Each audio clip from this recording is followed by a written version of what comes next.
No, I'm not dead. Just because I posted a graphic retelling of my experience in Afghanistan on a Veterans Day and then went radio silent for 3 weeks doesn't mean that I became a statistic. It means that I am, in fact, as disabled as that story made me out to be. Just in case I had a moment to breathe between finding a lump on my dog and then paying $600 to find out it's not cancer, it's fat, The Economist let somebody in Trump's orbit write an op-ed called "American Veterans Now Receive Absurdly Generous Benefits." As if that were anywhere near true. Half the veterans in the United States don't even receive benefits because they can't navigate the VA's obtuse process. But they wrote this article because they're trying to rat fuck the VA.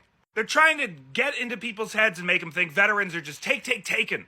You know, those benefits that they were promised after they got sent to war. I got blown up with a bomb in my brain so that I'm angry all the time. I can't concentrate on anything and I have terrible memory loss. You know, because of all the bomb damage from the bomb? But me being able to afford an apartment, that's just too generous. I should be like all my brethren and be homeless. You know, like the 35,000 other vets living on the street probably don't think the VA is as generous as the rich guy who wrote that article. I just don't know how to plan for losing disability while disabled. Am I still going to have this place? Because half the Trump transition team seems to want to ban it, and the other half wants to save it, usually based on whether they have investments in it or not. If I still have 1 million followers, yeah, maybe I don't end up homeless and just a ton of my friends do. Or maybe both get taken away. I have no idea. And every time I think about the billionaire edgelord who spends half of his waking hours cheating at Diablo 4, rat fucking me and my friend's disability so that he can make a little more money, it makes me so angry I stop functioning. You know, because I'm fucking disabled from a bomb?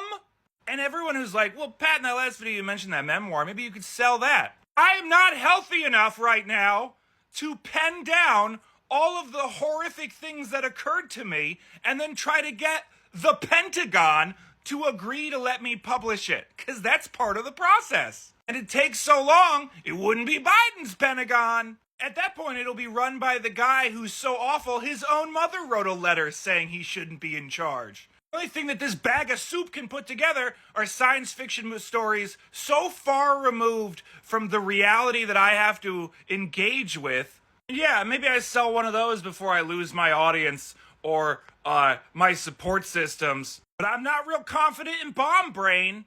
It's terrifying. And people keep telling me that it's not going to happen. Oh, they're never going to attack the VA. They're never going to try to take away your disability. Even though they wrote down exactly how they're going to do it, and even though they're following those steps to the letter, putting out op-eds about how you make too much money. Even though they're not going to come out and say, oh, well, we're just going to take away veterans' benefits. They're going to come out and say, hey, a lot of people are stealing from our precious veterans, and in order to save them, we need to do a full audit, and we need to kick everybody off, and we need to redo all the disability cases, which people who have no idea what they're talking about will be like, well, I guess that's reasonable.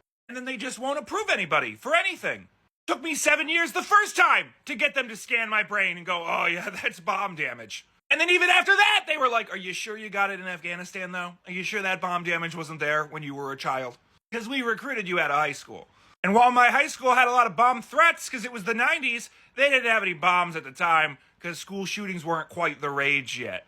I know people who have to prove that their limbs are still gone every couple of years. And you think the Doge department is going to believe in invisible disabilities? So I'm sorry I can't hold your hand through all this and, give you funny renditions of the news, but this is the worst my disability has ever been. And he hasn't even been sworn in yet. So if you see me again before this app goes up in flames, consider it a gift. Because I'm over here trying to get my bomb suit brain to figure out what we're going to do in the future, and all it wants to do is scream. America #1, baby! USA! USA!